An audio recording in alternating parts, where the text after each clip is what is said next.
이번에는 인천으로 시선을 옮겨보도록 하겠습니다. 지난 2021년에 인천 남동구의 한 빌라에서 흉기 난동 사건 발생했는데 현장을 떠났던 이 경찰관들 기억하실 겁니다.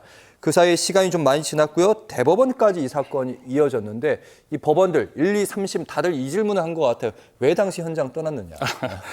많은 분들이 아직도 생생하게 기억하고 있을 사건일 겁니다. 인천의 흉기 난동 현장의 경찰관 이탈 사건, 층간소음 문제로 4층의 남성이 3층에 있는 일가족 3명에게 흉기를 휘둘러서 중상을 입힌 사건인데요. 가해자 남성은 징역 22년에 실형을 선고받았습니다. 문제는 당시 현장을 이탈한 경찰관들인데요.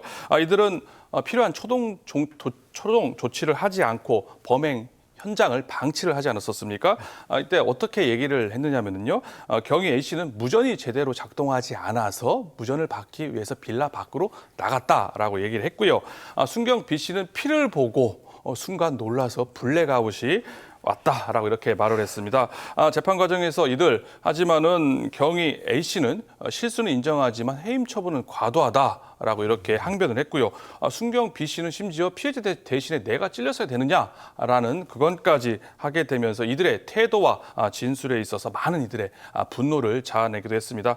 국민들에게 큰 충격과 함께 경찰의 책임감, 대응 방식을 두고 많은 비판이 벌어졌던 사건이라고 할 수가 있겠습니다. 네, 당시 그 자리에 있었던 경찰이라면 나는 어땠을까? 그 질문은 저는 아직도 하게 되는데 일단 법원에 의해서 해임이 최종 확정되면 이제 그 다음은 어떻게 되는 겁니까?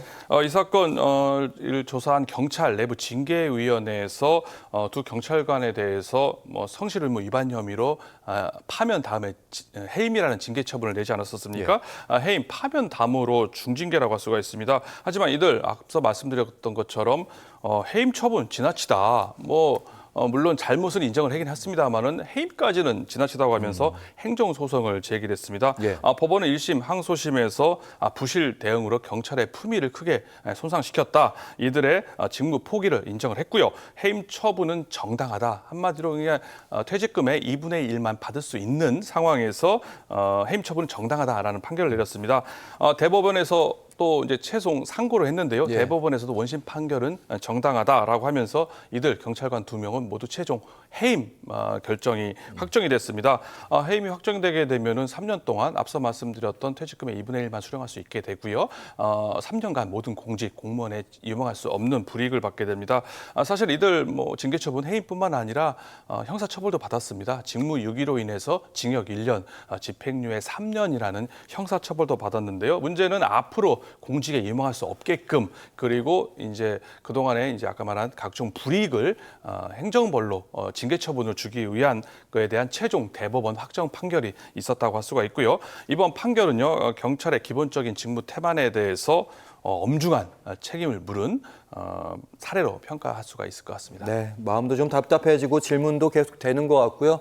어쨌든 결론이 났네요. 이도영 청운대 연구교수 함께했습니다. 고맙습니다.